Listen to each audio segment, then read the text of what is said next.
I would like to welcome everyone for today's session. This is our second session for the virtual conference, The World After Corona. We have three distinguished speakers that are joining us today.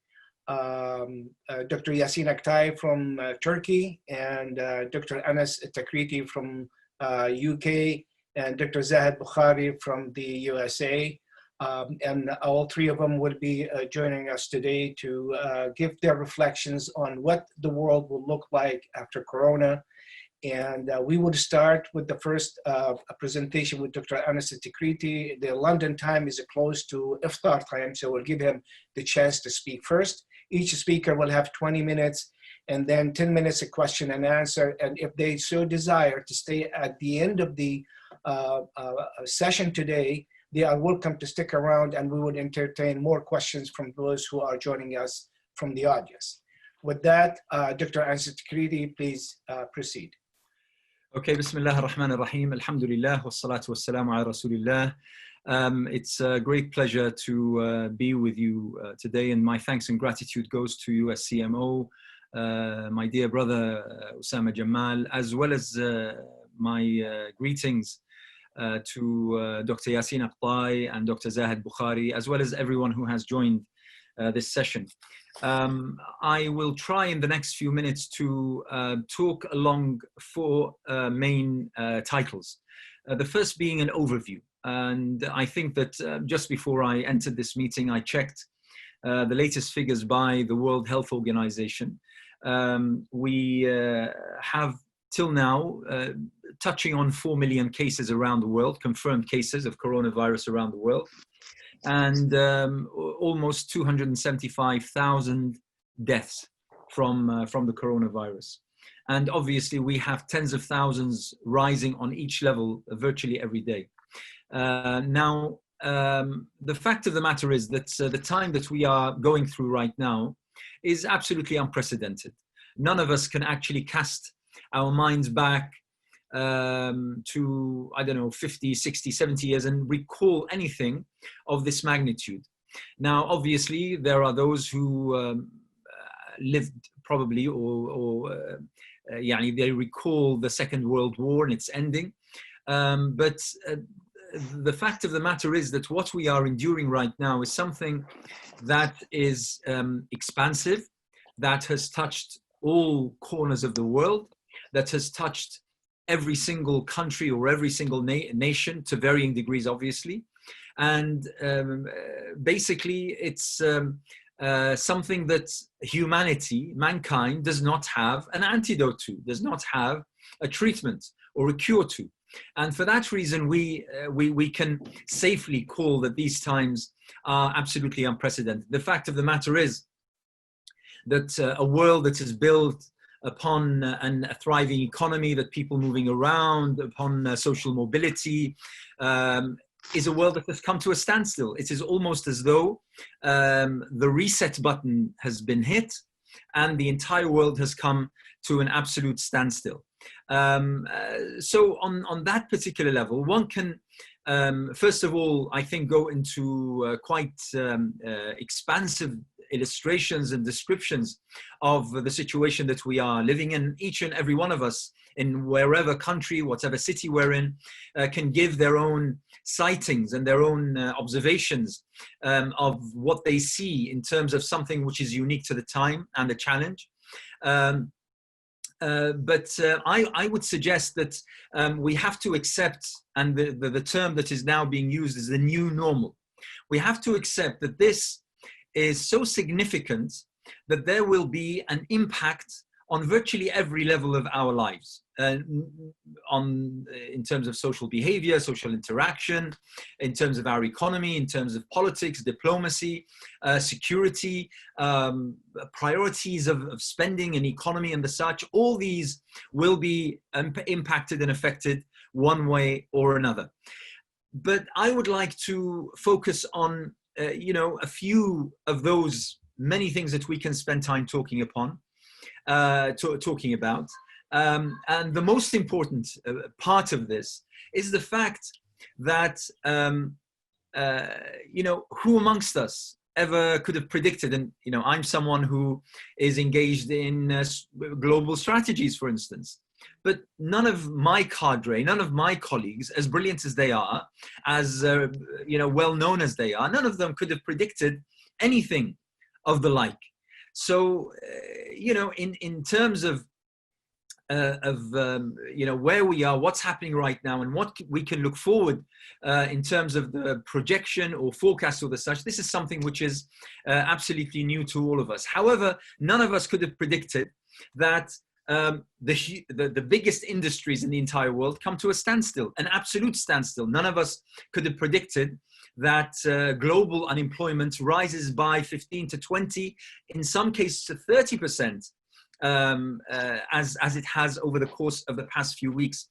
None of us could have imagined, for instance, that the new most important currency is not oil, is not you know, cash, is not military weaponry. It's the very humble face mask. How international diplomacy now relies on countries exchanging PPEs, the protection equipment, for instance, as such, rather than the most developed, the wealthiest, the most powerful nations in the world, including the United States and the United Kingdom, being at the fore of a successful campaign to counter this virus, we find countries such as Turkey, for instance, who have now very comfortably sat at the very top of the ladder of countries that have really taken hold and taken initiative of countering the virus within its own borders, but also providing help to more than 55 countries around the world, including the United States and the United Kingdom, something that no one could have ever imagined. The fact that the most developed nations in the world, the most powerful in the world, are those who are the most affected, whilst other countries which are in general terms described as developing, probably even third world countries, are handling the situation far better. And we can go on talking about you know, the things that we are saying, that we are seeing and witnessing for ourselves, which will have an indelible impact on our lives. I was reminded by a very dear friend yesterday of something that is quite fascinating, and that is that up until now, there is a certain breed of deers in the wild in Germany that do not cross where the old Berlin Wall used to stand, because, and you know, despite the fact that, you know, these deers, you know, they haven't lived for 30 years since the Berlin Wall fell, but in the genetics, they know that passing this crossing might electrocute them and might get them in the line of fire. So so imagine what kind of indelible impact this might have on our future lives, on our future interactions and the such. I was just discussing with my co-panelists today, just a few minutes ago, how many of us have found out that, for instance, meeting online is very convenient, how learning online is very convenient, how, you know, socializing even online, as we are doing right now, is extremely convenient, and that might become the new norm. I myself, as well as many of my colleagues, have decided not to reopen our offices. Why pay rent when we can actually run our businesses quite efficiently, quite well, from home and virtually online, such as we are doing right now?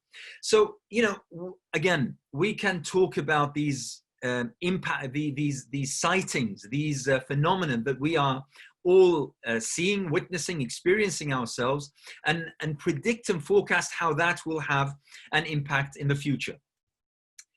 I would like to focus in the remaining minutes on one or two issues which will allow us an insight or provide a platform for us to predict what's going to happen in the next few months, probably a couple of years to 5 years. The first is, and this is something that everyone now is worried about and talking about, and that is the economy. And whether we're talking about national economies, state economies, or whether we're talking about individual community economies, the economic question is going to be the foremost issue on the minds of everyone, virtually every state, in the coming weeks and months and probably even years. There is no question that the world is facing one of its severest economic crises in living memory. I was reading on CNN a couple of days ago that this might be the worst economic downturn for the past 300 years since the establishment of the USA. And you can say the same about the United Kingdom and many other countries around the world. The fact of the matter is that we are going to see an absolutely changing, radically changing high street everywhere, wherever we look. We are going to see many, many businesses, especially medium-sized businesses to even large businesses, that will have no option but to close down and to declare bankruptcy, simply because they won't be able to fulfill the requests of creditors. They won't be able, at least in the short term, to operate as they were just before the lockdown. They won't be able to employ as many people. They won't be able to sustain as many branches. So we're going to see a radically different landscape on an economic level. What we saw with oil prices, global oil prices, I mean, it was something that was mind-boggling. It was totally astounding. Who in their right mind had ever imagined that oil prices could one day become in the negative, so that basically oil producers would actually pay hauliers and truck drivers and storagers to actually take barrels of oil off their hands. This is something that will have a really deep impact on global economy in the future. But whilst many may talk about the global economy and how that will impact everyone, I would like to focus on the economic conditions of Muslim communities in the West, and specifically in the United Kingdom, Western Europe, as well as America. Because, for a number of reasons. The first is because of the nature of those Muslim communities, they will most likely be amongst the hardest hit by the economic conditions, the current conditions under the lockdown, as well as the future conditions after the lockdown eases. I'll give you one example. In the UK and many other Western European countries, governments intervened in order to pay 80% of workers' salaries, whilst the 20% remaining would be paid by the business itself, in order to maintain the status, the welfare, the living conditions of workers. Now, the problem is there is a very sizable chunk of the Muslim communities in Western Europe and the United Kingdom which aren't declared. They work in the black market. They receive their salaries in cash. As a result, that 80% will be pennies, if anything at all.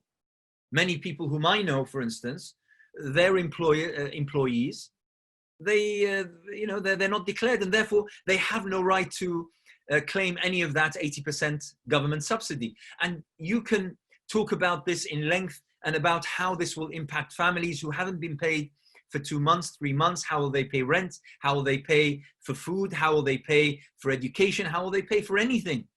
For their bills, their utility bills, their phone lines and the such.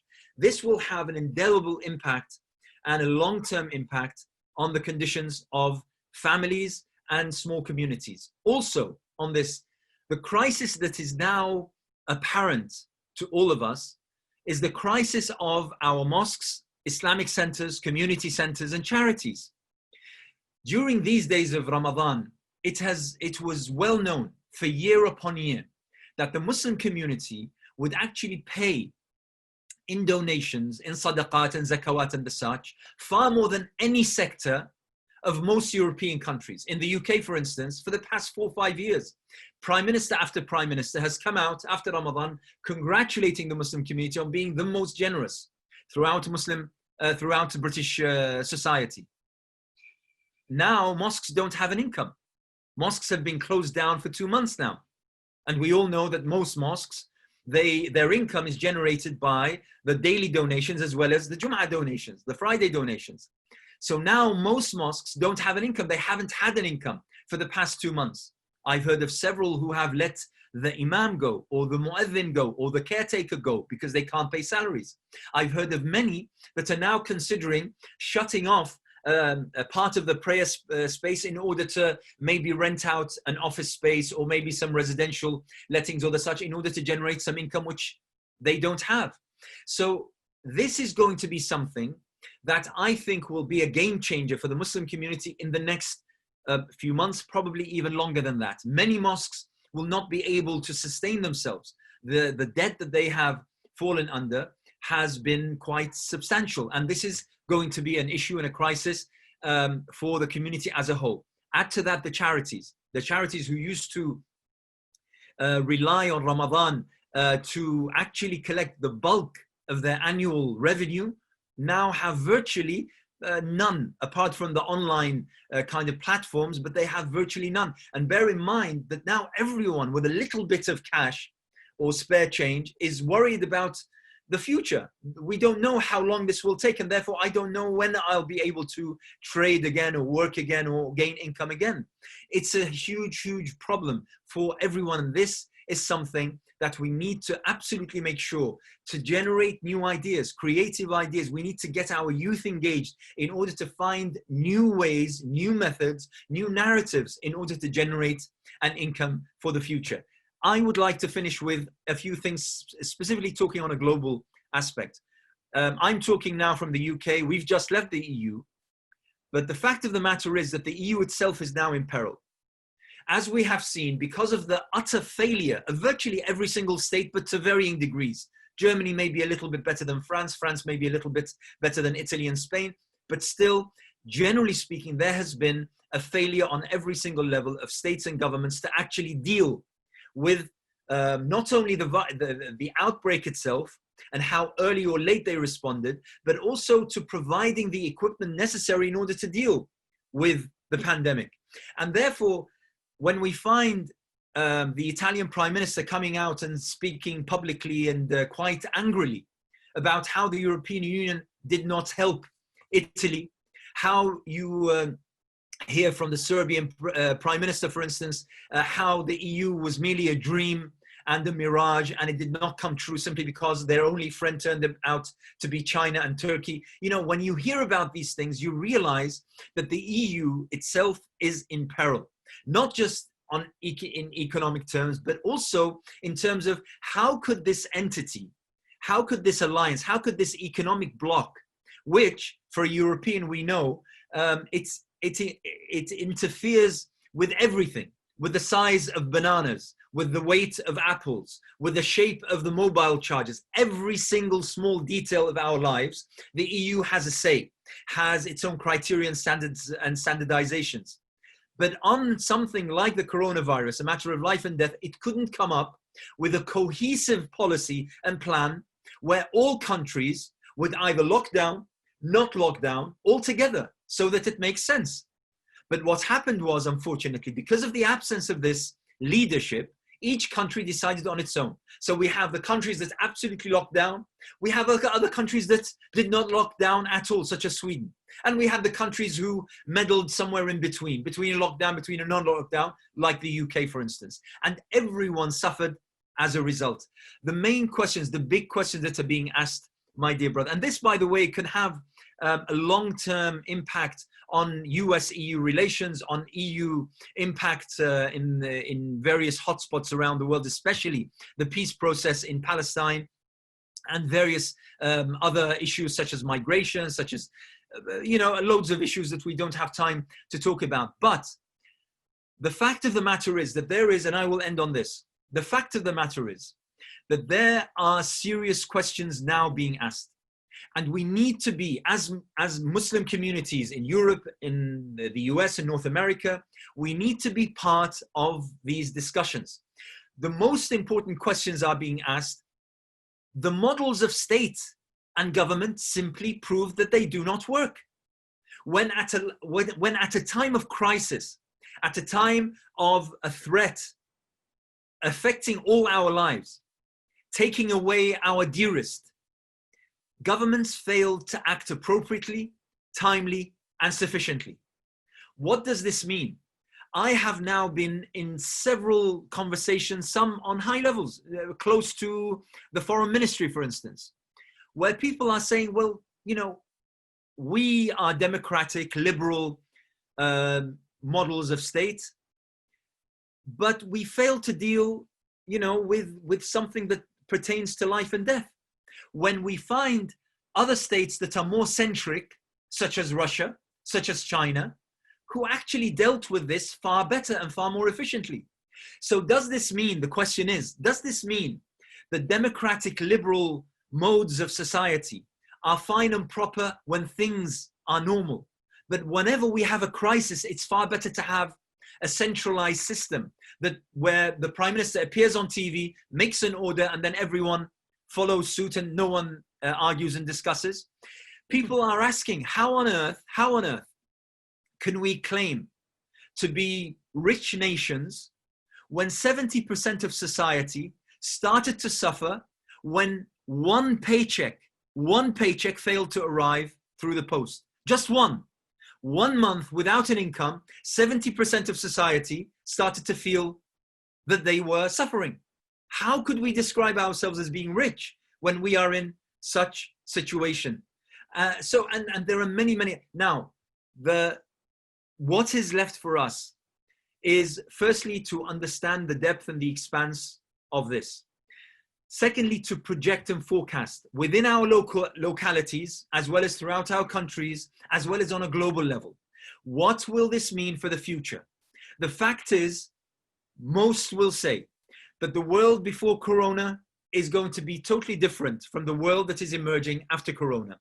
Different how? We need to understand how, and we need to adapt as well as to adopt new techniques, new methods, new mechanisms, new ideas that will help us to find opportunities to help and to sustain not only ourselves, but also our societies as a whole in the post-Corona period. There are many other issues that we can talk about, but I will stop there. Thank you very much. Assalamu alaikum. Wa alaikum assalam wa rahmatullahi wa barakatuh. Jazakallah khair. Thank you very much. Very well presented. I'm going to have the opportunities for anyone to ask questions. And while I get anybody's questions, I have questions of my own that I would like to ask. Apparently, as you just mentioned, advanced countries, when a virus like this strikes our societies, and we find ourselves not even able to find masks, not for the general public. You're talking about those health professionals, those on the front lines, the paramedics, the nurses, the doctors, they can't find enough. And whereas we have stockpiles of weapons and usually expensive weapons, not just the cheap bullets and guns and rifles. We have stockpiles with trillions of dollars that are available to wipe up the entire globe. Yet, when it comes to simple mass, we can find out. And that's, I think, the kind of world that the people would be pressing their legislators, their politicians to think about the health system and services that we should be expecting, that we should be focusing on, the kind of training that we need to have, the kind of good pay for the health service sector, like nurses, paramedics, and others, that we often neglect, and we look at the MVP players and sports where they get the mega $1 million deals, whereas those who save our lives, so you have to choose between entertaining yourself or actually you're surviving your life. So what could be the kind of pressure people should be putting after the corona to reconsider their political agenda when it comes to asking candidates what you are going to do for the country? I think you're absolutely right, Osama, and you've raised some really crucial points. I will add to what you just said, how all of a sudden, because we've just sat at home, done nothing really, all of a sudden the globe is cleaner. The environment is much cleaner. The air is much fresher, which means that our so-called economies are actually having a negative impact on our home, our environment. You're absolutely right. I mean, what I think is hopefully, listen, we can be hopeful. The track record doesn't speak well about how we learn lessons and we implement those lessons, unfortunately. But I think that civil society groups, such as USCMO, for instance, I think they have the opportunity now to push with ideas, projects, and agendas based on real evidence that we have gained over the past 2-3 months, not just theories, not just, maybe some scripts that we have from the Quran or the such. No. Now we have troves of evidence of where the world went wrong, where we were ill-served as citizens of the world, and in which direction we should head in the future in order to avert the same mistakes. You mentioned the fact that how on earth can the richest countries in the world that have the biggest weapon-making, war-making machineries in the entire world fail on the level of providing face masks or aprons and protective gear for doctors? How on earth could these countries that produce the most sophisticated, machinery of whatever we can imagine, but yet have a shortage in respirators that could provide people with, oxygen to maintain their lives? These things are what you say is absolutely right. All of a sudden, our societies that for decades have paid millions to celebrities, to film stars, to sports stars and the such, yet pennies in comparison to doctors, to cleaners, to medics, to healthcare workers, to community workers, to child carers and that, now realize that it is the latter that are the real heroes that sustain our lives. We can't do now without the dustbin man who comes and collects our rubbish. And we realize this. And now all of a sudden, because of this lockdown, you find people, when they put their garbage bins out, on top they put a box of chocolate. Brilliant. But why has this realization came so late? Okay, now the fact that we have identified for real who are the real treasures of our lives and who are the real assets of our societies, hopefully this will push people to actually campaign for a new way of life. Our economies need to be better structured. Our priorities need to be listed far, far better than they have been. And we need, one thing, and I'll finish here. This pandemic, we have proven that it cannot be fought by one state alone. As much as it is rich or technologically advanced or the such, it relies on everyone else to follow measures that would contain the virus. We as the UK, for instance, we as the UK, we cannot rely on containing the virus within our borders. If France, for instance, there is an outbreak. If China has an outbreak, it'll get to us. So the fact is that we need to push for this global collaborative endeavor. We cannot allow for right-wing xenophobic voices to re-emerge and to declare that we need to be alone, we need to look after only ourselves, making Britain great again or whatever it is. We need to end all of this and to begin to focus on globalism, on the world. And we also need to put humans at the heart of our strategies and policies. We can't have economies or money or trade before humans. Once we do that, once we all push, we all campaign, we all drive, we all write letters to that effect, I think we would have emerged from this crisis, despite the tragedies of losing hundreds of thousands of people around the world, but we would have emerged having learned a lesson and hopefully drawn for a better future. Thank you very much, Dr. Anas. Excellent. I think we are going to move now to our next speaker. And of course, everybody is welcome to stick around at the end of the session where we can have more questions, and for those whoever would like to stay.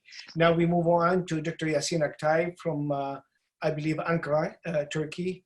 to share with us his presentation. Dr. Yasin, it's all yours. Thank you very much. Bismillah ar-Rahman ar-Rahim. As-salatu was-salamu ala Sayyidina Muhammad wa ala alihi wa sahbihi ajma'in. Assalamu alaikum wa rahmatullahi wa barakatuh.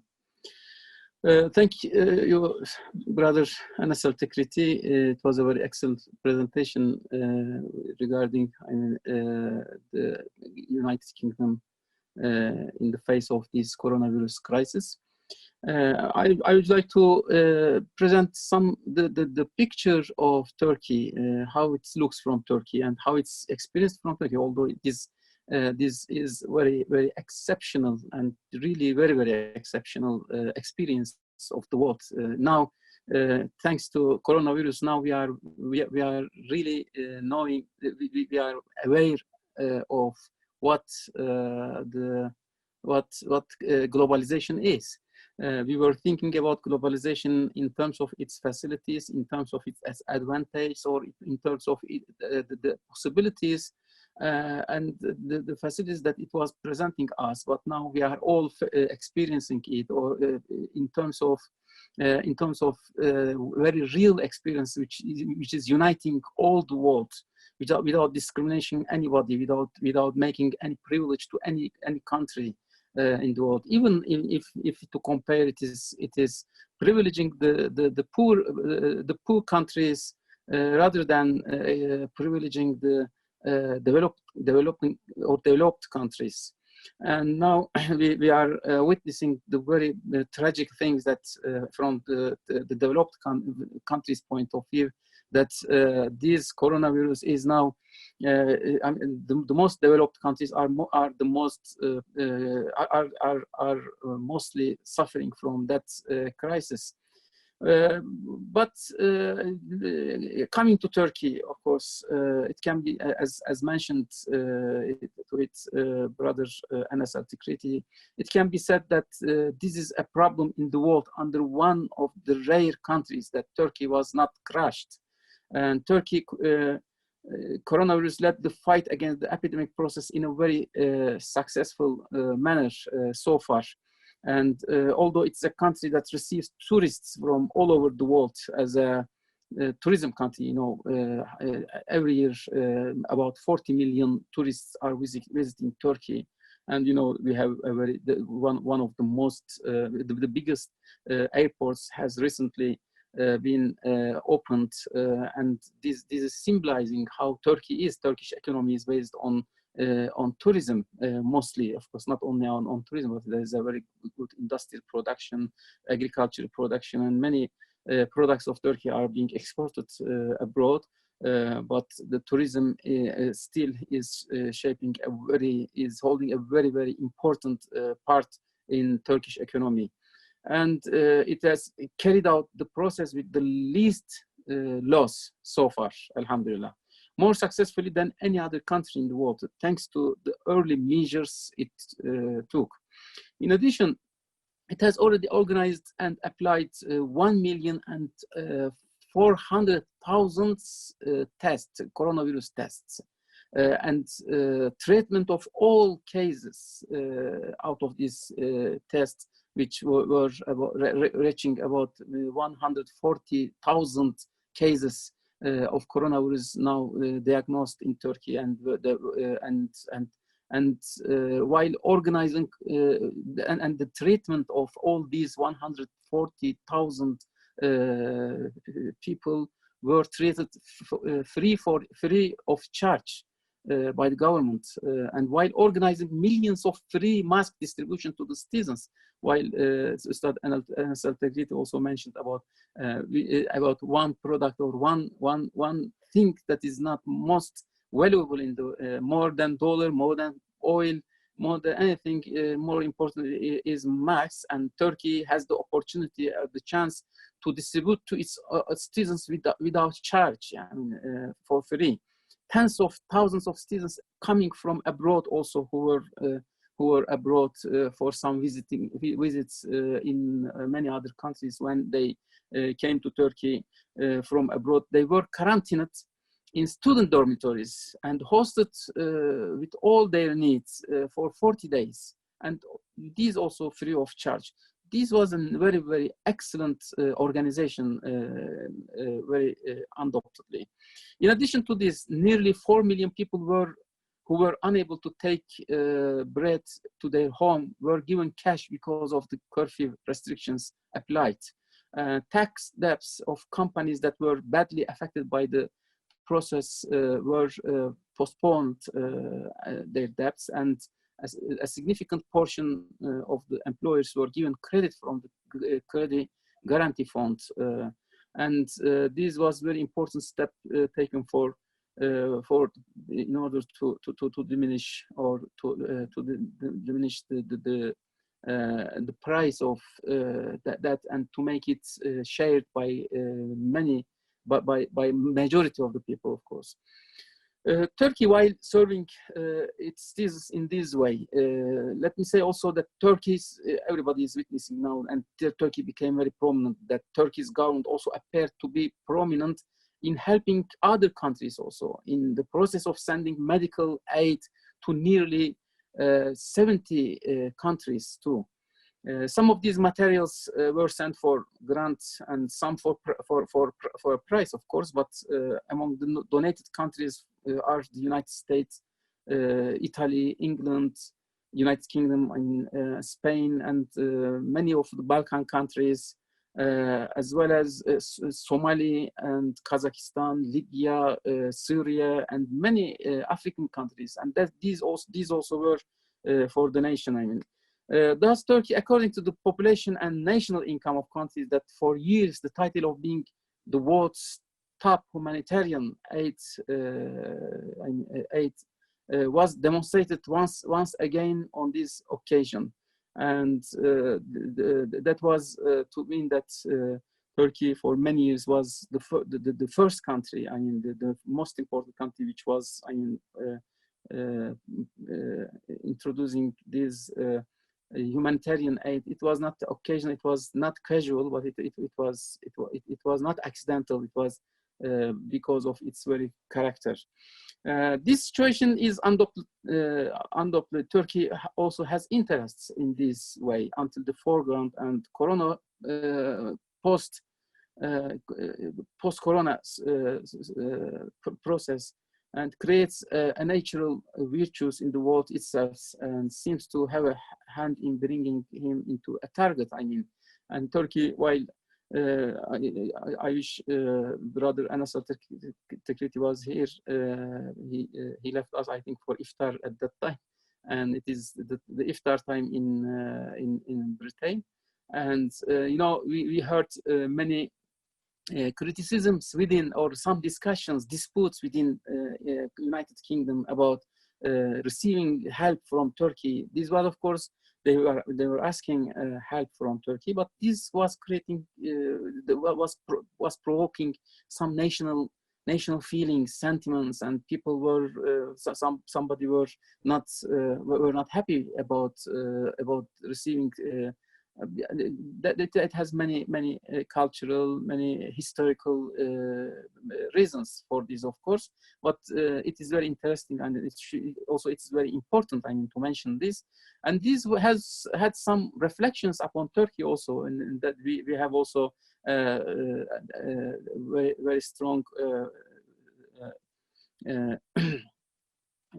opposition in Turkey, and the opposition parties, the opposition groups, civil societies also said that Turkish the aids, the materials that were sent to Britain were not in accordance with the some standards, etc. I mean, they took this as an advantage to take a step against Turkey, against AK Party, of course. It is not. It is very important also to add about how Turkey succeeded in such a successful, I mean, performance in coronavirus. It is no doubt thanks to the development of the Turkish health system, besides all other systems, of course, or the technological system and some in its research and development, the organization of many institutions in Turkey. They were probably unseen. They were unappreciated they were not appreciated enough by some European countries, by European Union. Of course, European Union was always criticizing Turkey because of not adjusting its system to the standards of European Union, etc. But Turkey was claiming that we are not coming to European countries or to European Union to be a burden or to be a charge on European Union, but we came to share the burden of European Union. Turkey is not here to be assimilating or to be absorbing or exploiting the possibilities of European Union. Just on the contrary, Turkey is now a very strong country. It is not weak country, and this coronavirus has given very good opportunity, very great opportunity to Turkey to show and to prove that to prove its claims, its previous claims about saying to Turkey, to European Union, that Turkey is strong enough not to be burdened upon your shoulder, but it is coming to be a very equal and give and take, or win-win, from win-win situation. And this, I think, coronavirus crisis has given this opportunity to Turkey to prove this claim. And now I think many people and many parts in the world are now witnessing this privilege of Turkey, this exceptional capacity of Turkey for organization, for other facilities, and for its infrastructure, for production of many things. And also, besides this, it's very strong civil society and the solidarity of the state and of the government and the people also. This is also very important, and we witnessed in several times in the past, also in very recently, especially in the face of the coup d'etat attempts, the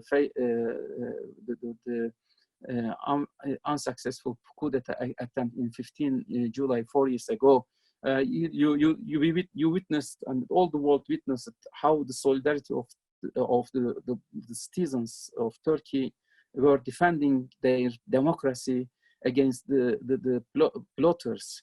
And this, and also besides this, of course, Turkey now it is facing this coronavirus crisis in very successful way, also with the solidarity of the people. Also, we are in the days of Ramadan. You cannot imagine how people are being in solidarity with each other. The charities, organizations are working like very, very hard, and they are bringing to the poor people all the aids, humanitarian aids, of course the charity aids. And this also is important in terms of keeping the morality of people. Now the morality of people is not low. I compare it to that crisis which isolated everybody in their home, and many people are unable to work and to gain their life expenditure. But in spite of this, many people are receiving the aids, the charities, and these give a very big opportunity also to Turkey as society and government to keep the society, the morality of the society at very high level, of course. After this performance of the fight against coronavirus posed by Turkey will be a significant advantage in shaping the world to himself, because while it shows solidarity to the whole world in the face of a common problem, many countries do the opposite and try to turn this occupation into an opportunity and another opportunity, not, for example, being shareholders or being part of the solution with that problem. And Turkey's way is to be part of the solution with that very actual, very, very genuine problem. But we see some other countries, they try to make a kind of feud or a kind of tribute from these event, for example, like Emirates and like Egypt, and they try to make they try to extend their coup d'etat in Libya, for example. And Turkey is occupied with is concentrating on solving that problem, not for itself only, but for the world in general, but because it is aware that, and everybody should aware that, and this awareness should be highlighted, because if not solved, this problem is not solved in all of the world, it cannot be solved in part of the world. It cannot be considered, for example, we as Turkey, we solved this problem of coronavirus. No, in order to be solved entirely or completely, it should be solved in the entire of the world. And so Turkey is aware of this, and it wants and it asks all the countries to be aware of this. Of course, Turkey, you should remember about how Turkey became so strong in this way. You know, Turkey has invested, as Brother Anas Altikriti also said, what is the vision? What should be the vision for the future in United Kingdom or in Europe? We should focus on humanity, on humans, rather than on some technologies, some defense sector, and some other technologies which are not helping when we are facing in such a crisis. We see that we have forgotten all our people, or humanity, and now the poor people are not receiving any simple helps, for example. That is a scandal in terms. Actually, these crises became scandalized. Many countries who were very proud of their development, very proud of their technology, even in the health system, for example, they were the champion of the health system, the health research and development in their health, but now we saw that they failed in encountering even the simple services to their own citizens, for example. And now Turkey, since 18 years after Turkey came, AK Party came to rule the country, they really invested in services, the services for their citizens, and this is the proof, and this is the evidence, and this is very obvious evidence that Turkey has invested in serving its people, and that is, I think, that we as Turkey, and myself as a Turkish citizen, that I can be proud of that approach to the governance. And of course, Turkey, after that coronavirus, everybody should focus on what will happen after that crisis, after Corona, or the post-Corona, what we say post-Corona, even though we are still in the ambiguity, I mean, in terms of the vision. In the future, what will happen? Nobody knows about what will happen in the world, because even not the cure, not the medicine of all this, I mean, has been invented, discovered, but still life is going on, and everybody is now focusing on what will happen. And when you look at Turkey, Turkey is being suffering from Syrian issue, and after after the Arab Spring process, you know, Turkey became target of some axis of the Gulf axis. I mean the Emirates, Saudi Arabia, and then Egypt after the counter-revolution in Egypt, and they became this trial trinity in the Middle East. Unfortunately, are primarily targeting Turkey, because they see in Turkey the hope for all the Arab people in the Middle East, or in the Arab countries, as the hope for better life, or for better countries, for better future. And although Turkey was not targeting before, and the Arab Spring was not planned or applied by Turkey, and Turkey has nothing to do with all this.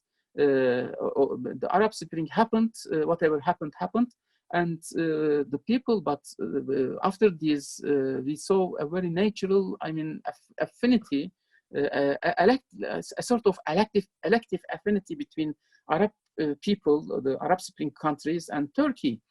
And so the counter-revolutions directly also targeted Turkey, because they saw the democracy, and it was very dangerous for their system.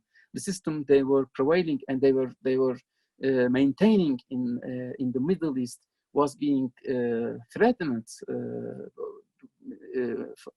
I mean, by its very nature. And Turkey directly, even though Turkey directly didn't, I mean, intend this to happen, but that is what happened. I mean, then we saw that during this chain of counter-revolutionary processes in Egypt, in Libya, in Yemen, in Syria, and to be sure that Turkey was one of these rings. Of course, they wanted to make coup d'etats in Turkey as part of their own, their transforming, or their restoring their system, not to make transforming. They are not seeking for transformation. They are seeking for maintaining their system, for maintaining the status quo.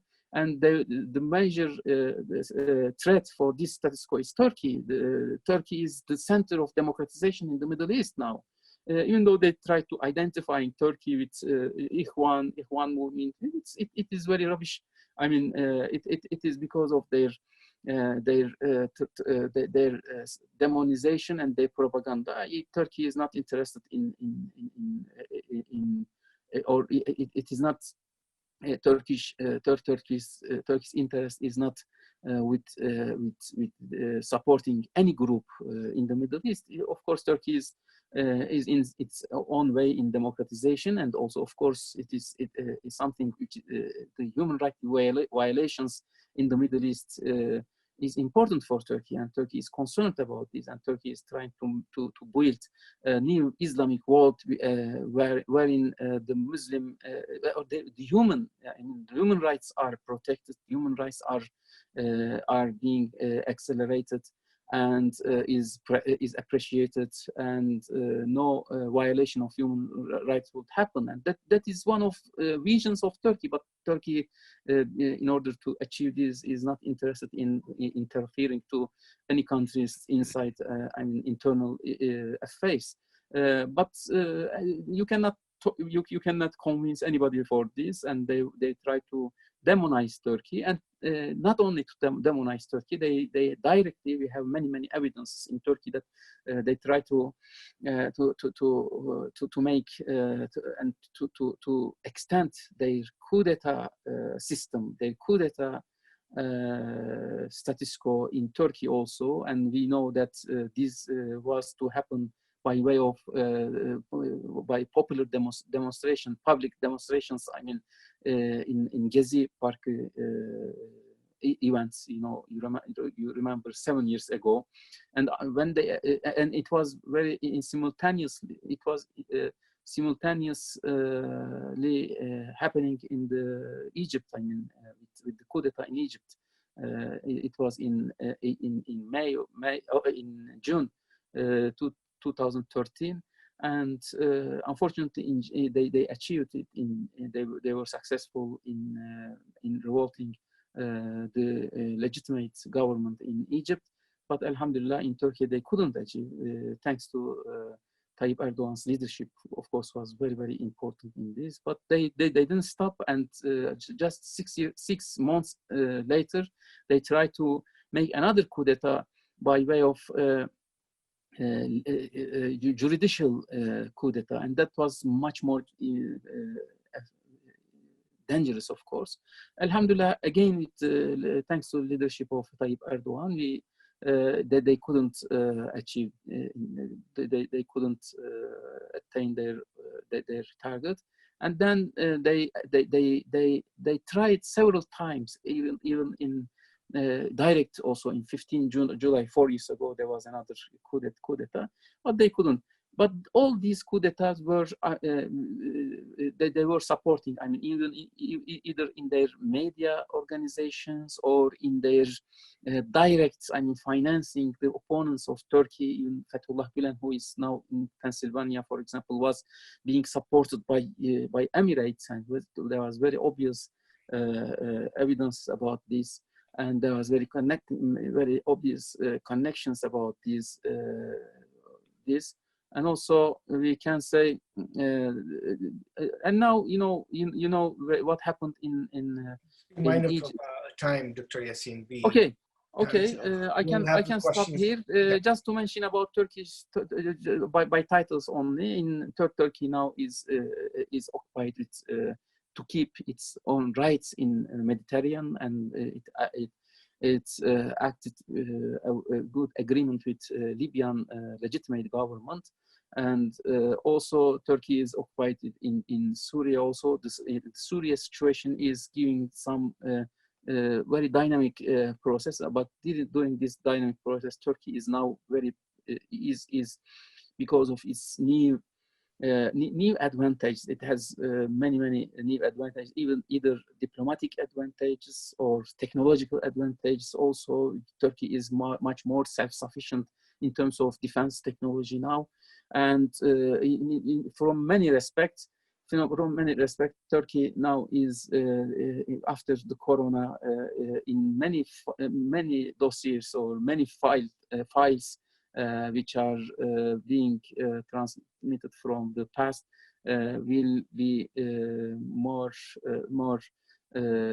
available for solution from Turkish point of view. Thank you. Thank you very much. I know we are now pressed for time, so we will keep all the questions at the end. I would like to move on to our last presenters so that we make sure that we get everybody present, and then we can have open discussion. With that, Dr. Zahid Bukhari, you're next.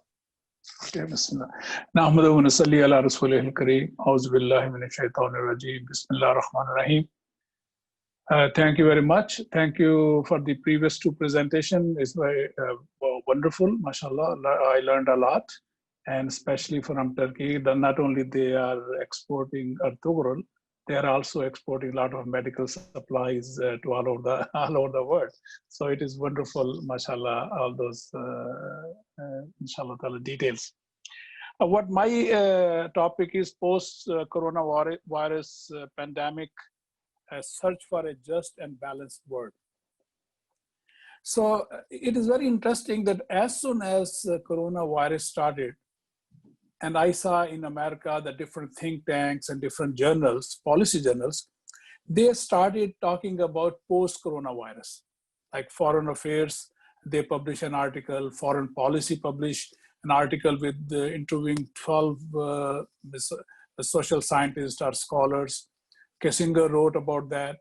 So all those, there are several analyses from think tank and newspapers and different institutions about post-corona world, although nobody knows that how long this coronavirus will remain with us. Now I heard in today, I think one report that probably we have to prepare ourselves to live at least for 2 years with coronavirus pandemic and its impact.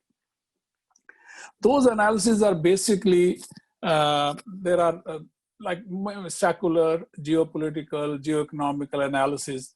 And the outcome is, we can say like 3-4 points. One is there will be no change. The other will be America is losing, but America will regain because Americans are very resilient, so they will regain their leadership. Third dimension is that China will be the leader for the next post-corona world. Another outcome or another point of view is that there will be some readjustment in American system and also Chinese. Some others said that probably there are chances of become very brutal capitalism to be maintained, as I think Dr. Anas Takrisi mentioned about centralized capitalism and system at the time of emergency. But it could be that some people are describing that very brutal type of capitalism will be, or state-owned capitalism will be there. Some religious people, they discuss in Israel and some other countries, in Pakistan also, that no, this is the sign of Dajjal is coming, second coming of Jesus. So all those of comments are going on, although we are in the midst of second month or maybe third month of this coronavirus pandemic. But the post-corona, the impact of corona is already being discussed all over the globe. But one point is very much certain, that nobody can say anything with certainty. It's a total uncertainty on that issue. So what I'm also like to discuss this issue is also this certainty is not there. There are just some point of views I like to mention. But I like to do that with the three questions or three subtitles. Like, first is, how can we understand this pandemic from Islamic and Quranic perspective? Number one. Number two is that, is this coronavirus pandemic itself so big that we should just discuss this, the impact of this pandemic, or this is a series of very huge incidents which are happening globally for last 40, 50 years. So I like to discuss that point. And the third point is, what as a Muslim intellectual and Muslim activist, we should be doing when we are discussing this post-corona virus pandemic world. What we should be, what should be our priorities? The first point, I think we should try to understand with the Surah Rum perspective. Why I'm saying Surah Rum? Because I consider personally, maybe, and if there is any difference of opinion, I really appreciate that. Surah Rum, it was revealed in 5th Nabuwa, year of 5th Nabuwa. But it is very interesting, it is a future prediction in that surah. That all other surah in the Quran is always historical aspects, historical cases or stories were explained in a divine perspective. But this surah, Rum, they were discussing about Ghulabatul Rum. So it's a prediction for maybe for next 10 years, and all those stories are there. But then in this surah, another ayah, I think the ayah number 41, which is about Zahar al-Fasad fil Barri wal Bahr. Corruption has appeared throughout the land and sea by reason of what the hands of people have earned. So Allah subhanahu wa ta'ala may let them taste part of the consequences of what they have done, that perhaps they will return to righteousness. That is the translation of that ayah. So here, that if fasad is there globally, or fasad is going on, and then even that fasad, the reaction of that, what is being done to the world, that is the result of Allah subhanahu wa ta'ala is doing. It is, first of all, it is the earning of people, their own hand, what they have done to nature, what they have done to natural relationship, what they have done to overall with the mankind, with the human being. And now Allah subhanahu wa ta'ala is asking them to taste their own whatever they have earned, what amal they did it, and now Allah subhanahu wa ta'ala is saying that taste them. The reason is that they should turn back, they should come back to the righteousness. So when we are, I think Dr. Anas also said the latest data, and we can analyze, we can see the data in different way. Right now, 4 million plus is the confirmed cases, and 278,000 deaths. But it's a very interestingly that if we see, because the confirmed cases are, like in Turkey they did more than 1 million tests. In other countries they did not do, maybe some 1,000 tests. So the confirmed cases is not the good criteria to compare, but death is very actual numbers. So when they analyze per 1 million population death, so more than 100 deaths per million population, there are 13 countries in that list. Only one country, Ecuador, is not the Western country or USA. All other countries are European countries and US. And look at the other data also, that where the almost 6 countries of major developed countries, USA, UK, Italy, Spain, France, and Germany. 72% of total death happen in these 6 countries. So I think yes, it is a global phenomenon, no question about that, but we have to think about 6 major developed countries. They are having all these development, regardless of all those development, they are having 72% death. So there must be something we should think about what amal they are doing over there.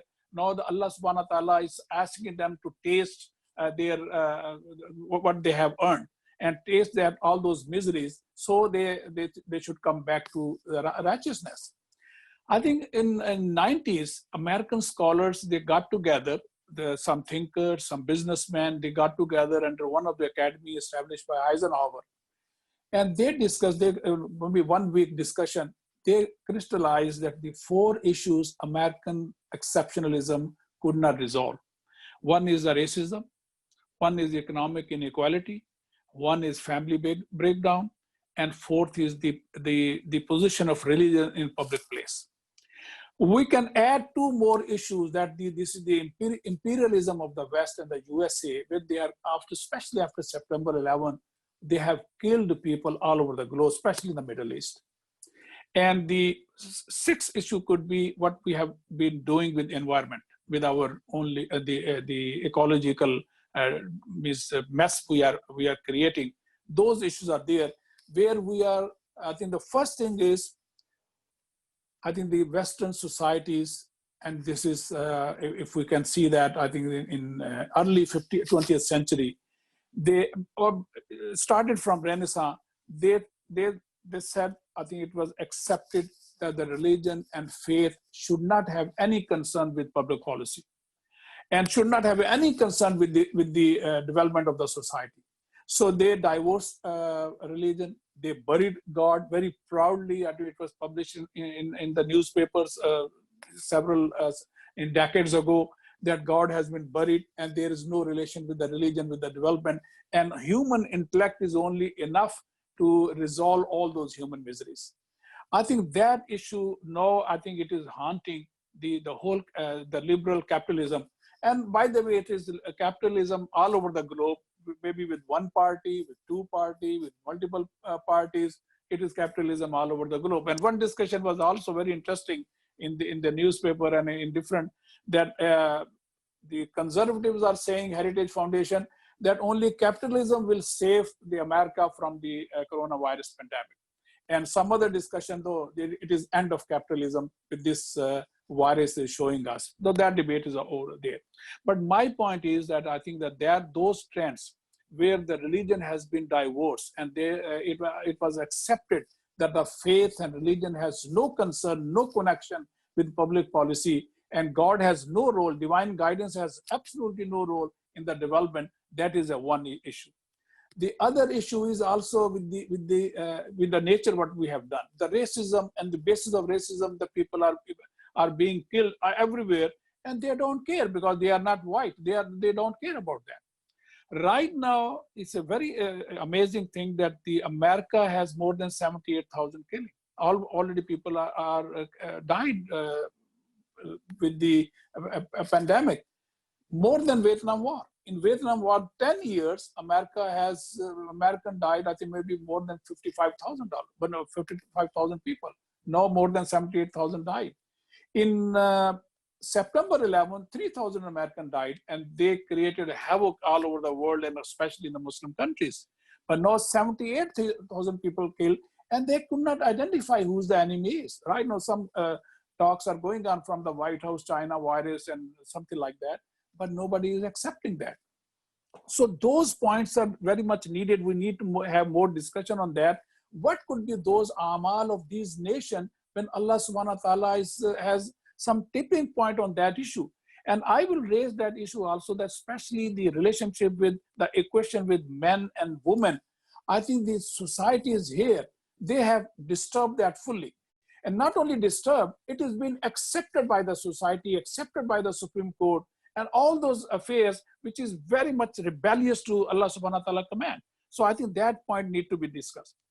The second issue also, which I'm saying that is it the only one significant impact? And this is no question about this is a huge impact after centuries. Or we should look at is a series of different incidents are happening. Look at from 70s to up till now. 70s, when the oil embargo, then the Afghanistan invasion on Afghanistan, Iranian revolution, that Soviet Union is gone, all those, then September 11, in between Bosnia and Chechnya and all those. After September 11, a lot of those things. And look at their impact also. I feel personally that Allah subhanahu wa ta'ala for last 40, 50 years, with his own Mashiach, bringing the whole humanity towards faith, towards religion, towards the divine guidance. It is bringing that. The fascism is gone with the Second World War. Communism is gone with the Soviet Union withdrawing from Afghanistan in 80s. And now only the liberal capitalism contradiction is also coming out with the economic inequality, with the racism. Yesterday, I think Professor Esposito also mentioned.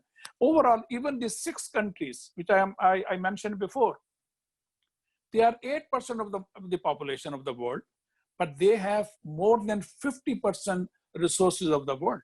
And now they have 72% death by this coronavirus.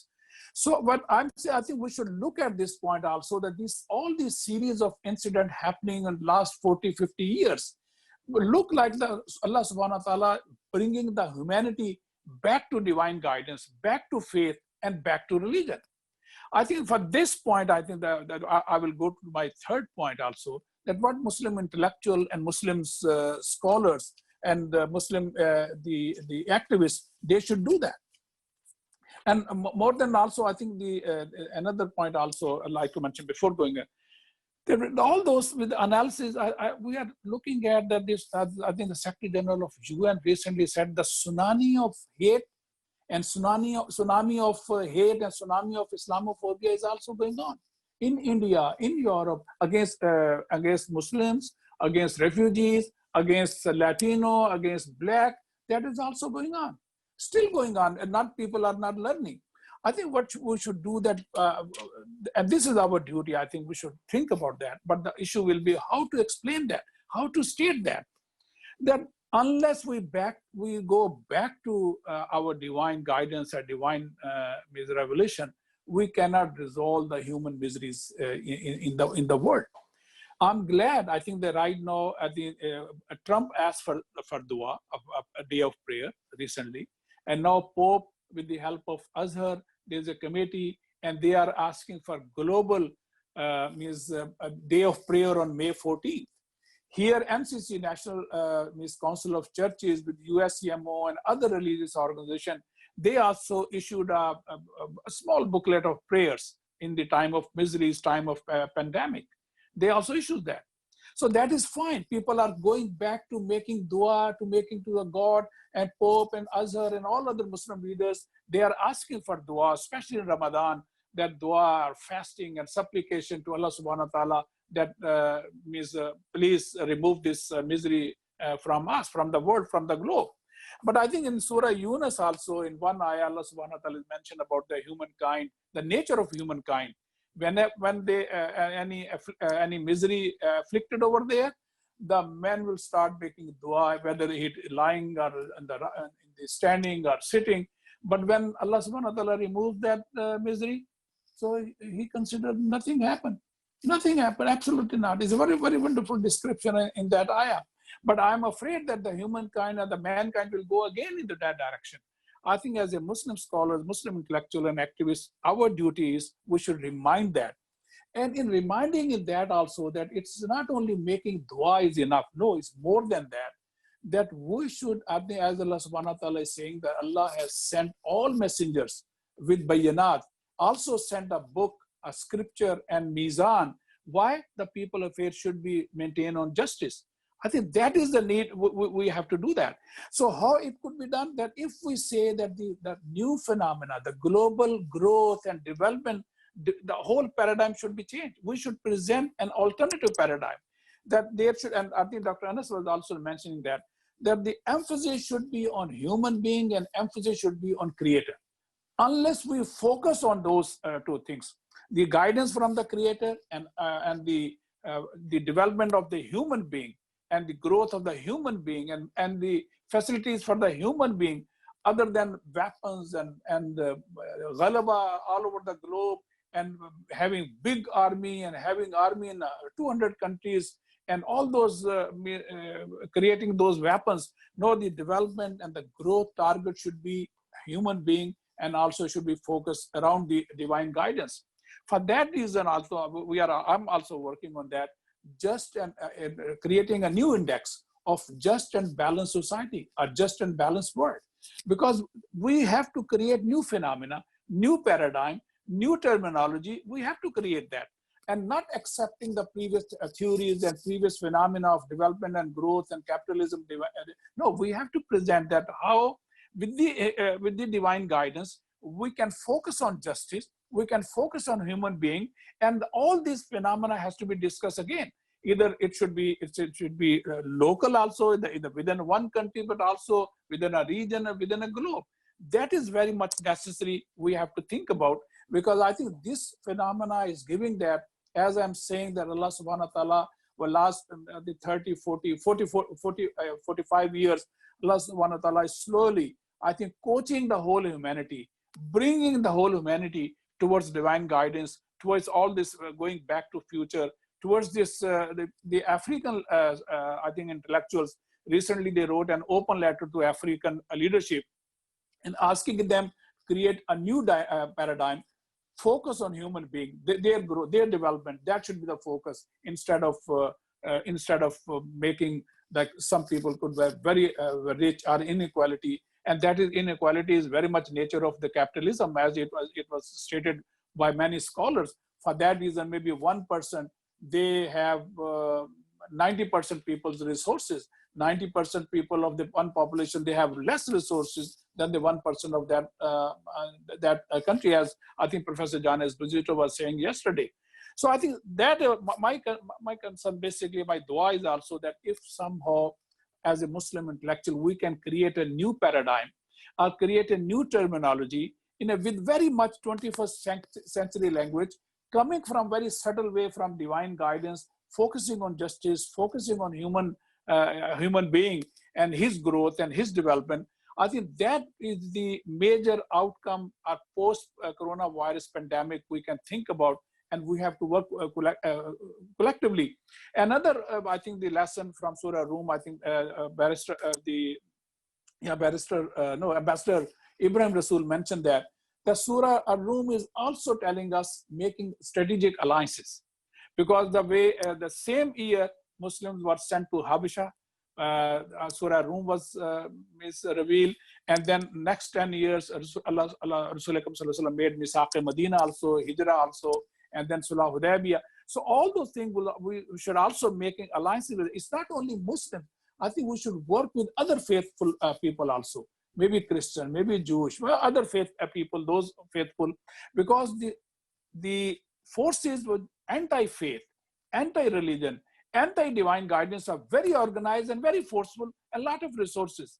And they won't like to change any paradigm or any concept in the world.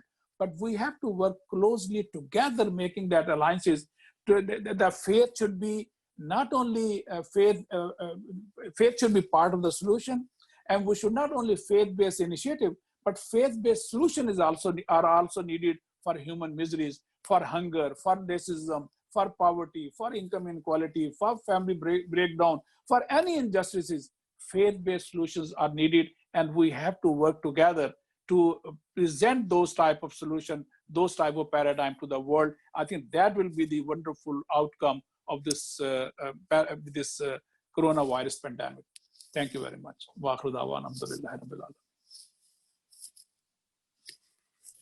Thank you very much, Dr. Zahid Bukhari. Excellent presentations. And again, like all our speakers, they really touched on very good and important topics and areas. Of course, I'm going to wait for any questions, and until I get any questions, I do have a questions now for Dr. Yasin Aktay. Then I have a question for Zahid Bukhari, and then after that, I would like to come back to Dr.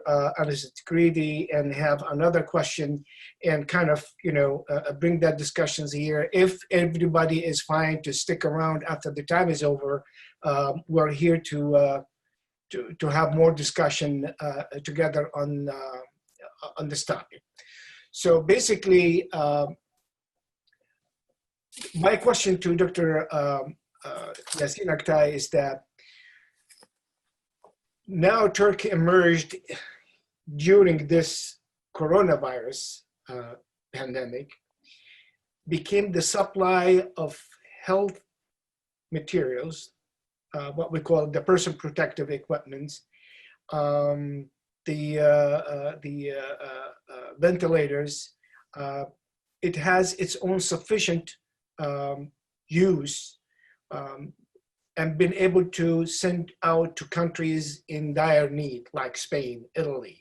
They sent to the US, and more than 70 countries around the world that they send out these protective measures. Do you think, well, obviously, all of us, we see this as a kind gesture, a civilized gesture of a country that have been attacked left or right, and yet at the time of crisis, forgot all about these politics and focused on the human suffering and the need for a human collaboration.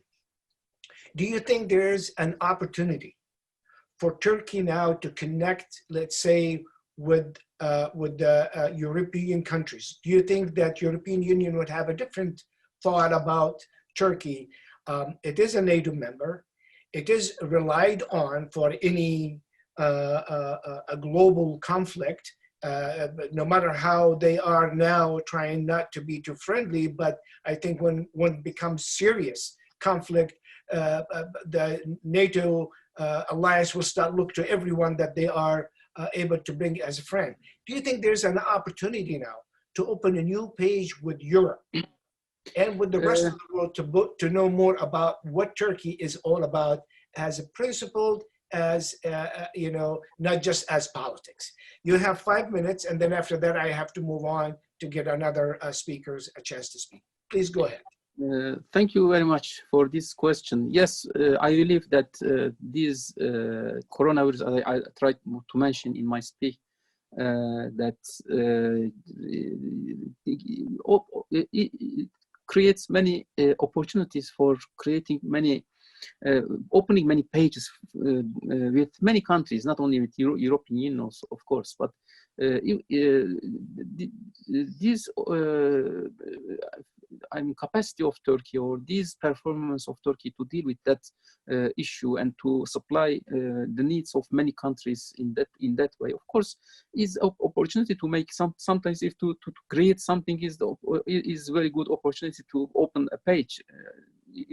There are difficult times, and in difficult times people are not forgetting, usually not forget about whom who gave their hands to them, and who helped them, and these are something unforgettable. And Europeans also, for many years was criticizing Turkey because of its lacking of capacity for dealing with its own issues, etc. And now they witnessed, and Turkey proved its capacity, its methodology, its human approach to many issues, and also the standards that standard in their production are even more advanced than many European countries, even than the advanced European countries. Of course, this will give that opportunity to be in deal with, of course. But from another point of view, as Brother Anas Altikriti mentioned about the future of European is not that much. It's in turmoil, of course. It is not. We will ask about whether the European Union will have a future or not. And even if it have, of course, not important.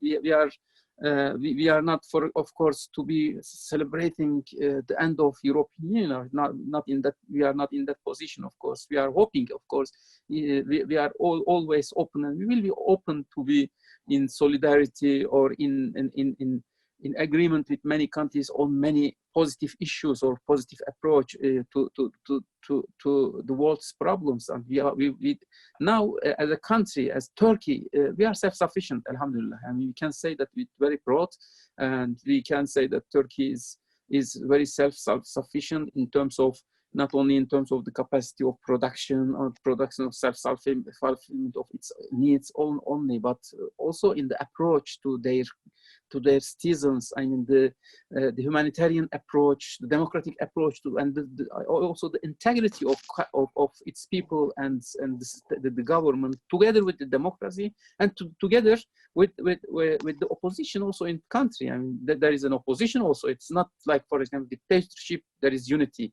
There is integrity. Integrity is also always mentioned, or usually is mentioned in some countries which are mentioned also with their tyranny or their despotism also. But now in Turkey we have opposition, and we have also people who are in power, and also we have state, we have institutions, and we have civil society, we have the producers of industrial sector also. They are all working together to shape a very good, very strong country. And now Turkey is a very strong and wanted partner for any country who want to collaborate and who want to be a partner, or who want to be a shareholder in any investment or in any pact, in, for example, to make the world better. For example, we are open. We will be open for making the world better. And we have, of course, some hope, especially about Muslim countries, to make the Muslim countries more livable, more democratic, more humanitarian, more I mean, respecting human rights, respecting human honor, because really we are being suffering from that problem in the Muslim world, and we will seek for that goals, and we are open to collaborate also with some European countries also. Not because we are in need now to European countries. Of course, we are open, and we are not, for example, we will not be far away from any, to be, for example, in arrogance. I mean, against any, we have not the luxury to be arrogant and to be against anybody and against any country, of course. We will be open, and this coronavirus undoubtedly is giving that opportunity to open many pages with many countries. Thank you. Very good. My question now to Dr. Zahid Bukhari, you did mention the three things towards the end of your presentation, that we have seen that the world have divorced God, and then basically they said there's no more God, and then they said as far as the human development, unfortunately, we have seen the breakdown of family values, more focus in individualism, and that leads to 1% owns the fortune of 95% of the people. And then we look at the environment, and definitely we are in a crisis. Some, they don't want to see that there is a problem with the environment, and others, they see that this is the major human challenge and tragedy yet awaiting for us. And so we are breaking. There's pollution, as Dr. Altikriti said. This is the first time we are breathing fresh, clean air and enjoying the nature as a nature. So those are challenges, and then definitely that debate will continue to be there. We have progressive liberals that, just like Governor Cuomo said, what flattened the curve was not God, it was the people, the science, staying at home, and all these kind of things. So we are in the midst of this debate, yet we are not out of Corona pandemic yet. How do you think that the stage should be set up so that we have an objective, converging dialogue that can really help resolve those issues. Otherwise, we are afraid that the tension and the partisan among people will continue even more severe than before, because everybody gonna see it differently.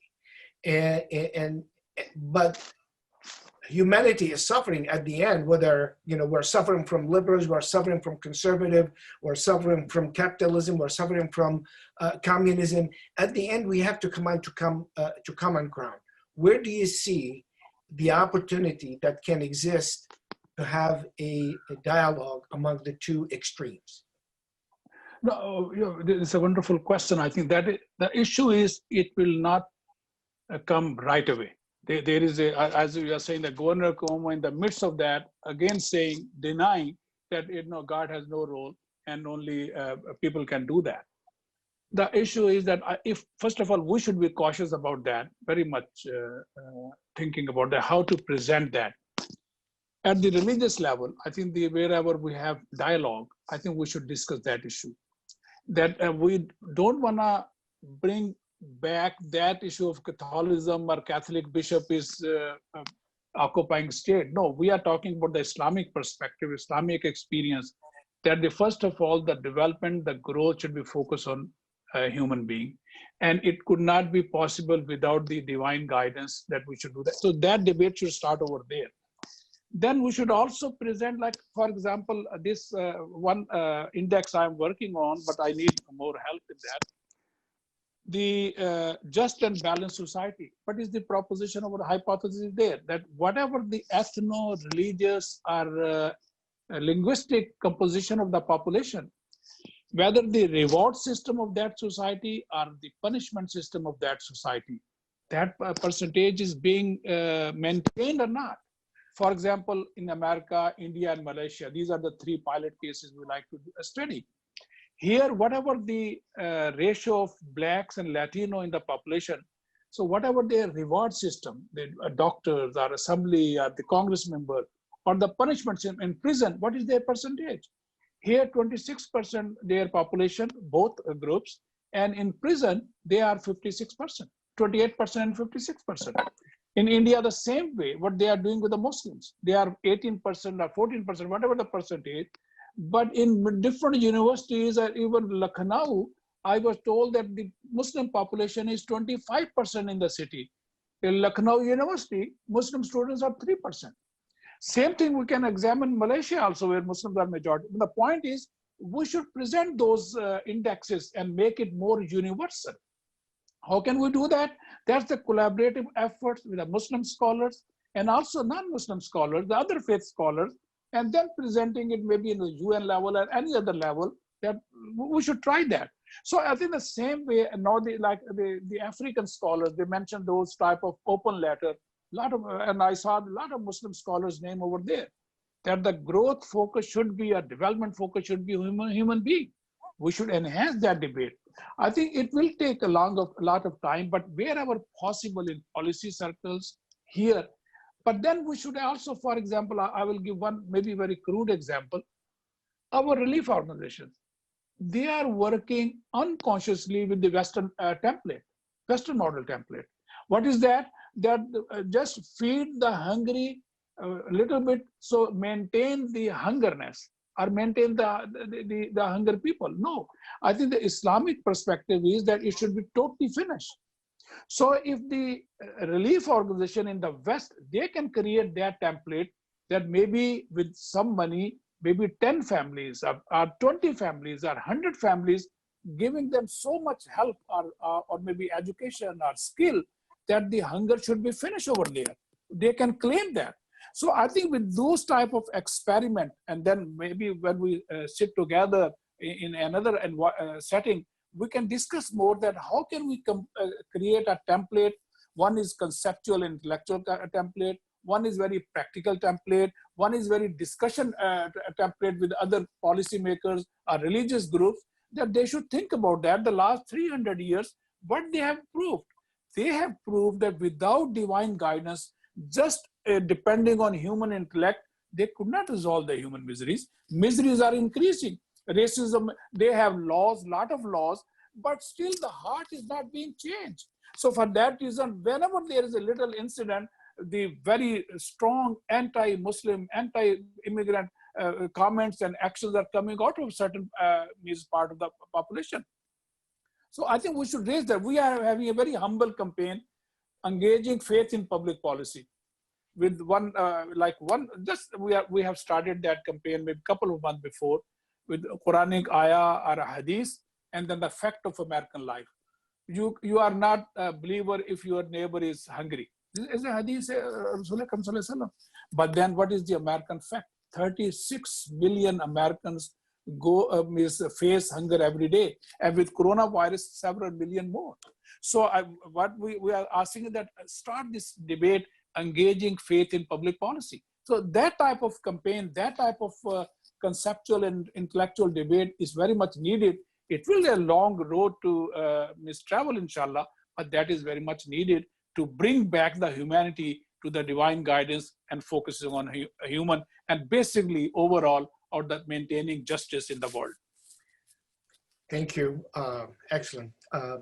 My question now to Dr. Altikriti. We have talked about the economic disparity and how much that even in the most advanced country, just one paycheck short became like we have a famine. It's like we reached that desperate point. And so this, and also the health issue now, it is interesting that not too many people are talking about. Because of the pandemic, many of the hospitals and medical suppliers, they're not taking regular cases. All their focus now is in those who have been tested positive with corona, and those who are already in critical situations in the corona, and all the hospitals are full of those. But those who have regular illnesses and things that they need to treat, if it is not, then they have to put it aside, what they call non-essential or routine checkup or whatever. So this has really exposed much of our weakness at times of things like that. You can imagine, God forbid, if there was a war. And the war in the 21st century is not like the war in the last World War II that we have seen. You can still, God knows what kind of weapons, what kind of, it's going to be used. We have survived with Corona using the internet. Imagine if the internet is shut down in the 21st century. What's going to happen to the world? How we're going to even communicate? How are we going to be surviving all our system electronic? Yes. After the world, after the corona, the debate and the discussion is supposed to be on these major vital issues. I mean, now the weakness has been exposed. Now it is easily can be attacked. Or it can be easily fixed. Can you shed more light on this? What do you think? Thank you, Sam, and thank you also, Dr. Yasin and Dr. Zahid. I hugely benefited and enjoyed your presentations. I agree absolutely, Osama. The thing is that we need a total rehaul of the world order. We need a total restructure of our priorities as societies, as governments, as people, as human beings. We need to to relist our priorities. And the fact of the matter is that the moral decay that has been at the very heart of our systems has been absolutely exposed. And, for what Dr. Zahid, for instance, says about putting the creator back at the very heart of policy is something which is extremely important. Now, how we do that, we need discussions. We need to talk about how we do that best. In the UK, for instance, we, myself, as well as 20 or 25 other people from around the world signed something called a message for humanity, sort of it's a long read, it's a long text, laying the foreground for a new way of thinking, a new way of approach. We can't carry on the way that we have been. We can't keep lying to our own people. I mean, let me give you an example. I mean, the issue of the economy. In December, we had our general elections. And next November, you're going to have your presidential elections. One of the biggest issues always in capitalist countries like ours is the issue of the economy. Now, every time any candidate would come up with a proposal saying, I will give teachers, I will give medics, I will give nurses more pay, the opposition will jump on their backs and say, where from? That means you're going to raise taxes, okay? Giving the impression that we as capitalist societies, as rich as we claim to be, yet we are, you know, really bound and really, really tightly bound by very limited funds, okay? That's the impression. Yet, in one day, our Chancellor of the Exchequer, who is basically the treasurer of the state, in one day gave away 80 billion pounds in one day. 80 billion pounds. Now, the normal question is from people who are paid very, very measly or very strictly, or want a 1% rise, but they're, you know, they never get it, is where did all these billions come from if we're often told we can't raise you £20 a month or £25 a month? Where is this all coming from?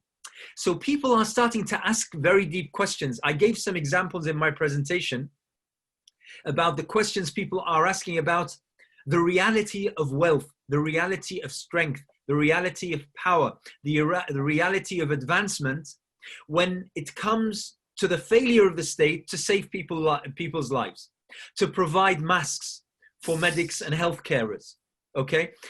The same goes with the economy. What is the reality of wealth and richness and welfare when you can't cover for the basics, when you can't cover for... So, I mean, but you see, the thing is, throughout what Dr. Yasin and Dr. Zahid were saying, and I was thinking to myself, how is it that we can engage in this narrative? How can we be part of this public discourse to reshape the way in which our societies are structured or built in the post-corona time? How can we be an influential voice? How can we be an influential actor when it comes to rebuilding societies who are going to be crumbling, who are going to be facing economic difficulties, who are going to be facing, you know, all sorts of severities that will test these societies, okay? So, I mean, these are the kind of questions that we need to engage as many people as we can, intellectuals. We need to get people writing. We need to start being brave in how we describe ourselves. We critique the models that have been at work for the past century. We need, in terms of what we need to adopt. One thing that we are extremely timid about is the issue of religion in capitalist liberal societies. We need to be less timid. We need to be less ashamed talking about, listen, we've tried this. We've reached, as we were told, the pinnacle of human advancements on every single level. Yet time after time, we find that this pinnacle is really a mirage. It's not real. When we were told we reached the pinnacle of democracy, we saw how this democracy absolutely failed when other democracies in young states were being crushed. Yeah. Where we talk about the pinnacle of human rights, yet we see how we watch and do nothing when human rights in Kashmir, in Egypt, in other places, in Palestine get crushed. Nothing is happening. And now, when we are told and we believe that we have reached the pinnacle of scientific advancement and technological prowess, we find out that we can't even provide, you know, normal PPE that could be sewn for pennies. So this is a real challenge, to be honest, for us. How is it that we can engage and become part of the public discourse and the public narrative as to how to reshape society. We must start as of now, imposing ourselves, providing ideas, providing solutions on not only a local level, but on a national level. And you have a really great opportunity coming up in terms of the elections. Now is the time to feed those lines to the prospective candidates. Now is the time to convince people that, listen, we can't have the same old. We can't. We simply cannot. It seems now, unfortunately, it's not just that, Donald Trump or Boris Johnson are comical, superficial, silly sort of leaders. It's far dangerous than that. It's more dangerous than that. It's a matter of life and death. So we need to propose something quite vigorously, but quite inventively, quite creatively, quite brilliantly, so that it can't be ignored. Thank you very much. I think we had a wonderful conversation, very important topics. It's going to take quite a bit of time for all of us to discuss these kind of things that are the emerging issues after the corona. I want to thank all of you, each one of you, for a wonderful presentation, for taking the time. Those who saw some of us maybe drinking tea, their time is already on. We are still fasting, but in those overseas, their time is already in the iftar time, that they have broken their fast and they are okay. Thank you again. We appreciate it. We hope to have another session sometime in the future, and hopefully with something a little bit more coming up that we can discuss more. Thank you again, and just want to remind everybody that we will have other sessions coming up on Monday, May 12th, and also on Thursday, May 14th. And until then, Tuesday, May 12th. Monday is May 11th. I'm sorry, Tuesday the 12th. Tuesday the 12th. What are the topics of tomorrow? Can you remind also? Day after tomorrow. Yeah, it's the day after tomorrow. We will have a session about relief, about health systems. Okay. We have wonderful a group of people will be talking. And then on Thursday, we will have another very good topic. I hope that everybody will attend. We have a presentation with Ambassador Robert Ford, who used to be Ambassador of US in Syria. And we have Miss Frances Brown, who worked at the National Security Council during the Obama administration and the USAID.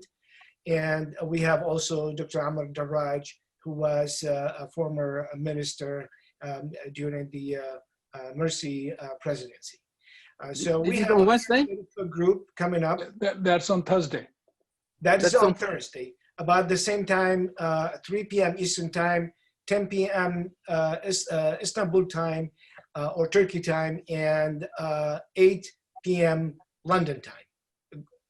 So until then, thank you. Jazakallah khair. By the way, you will be able to see this video, and we will be having this video online. Assalamu alaikum. Wa alaikum assalam.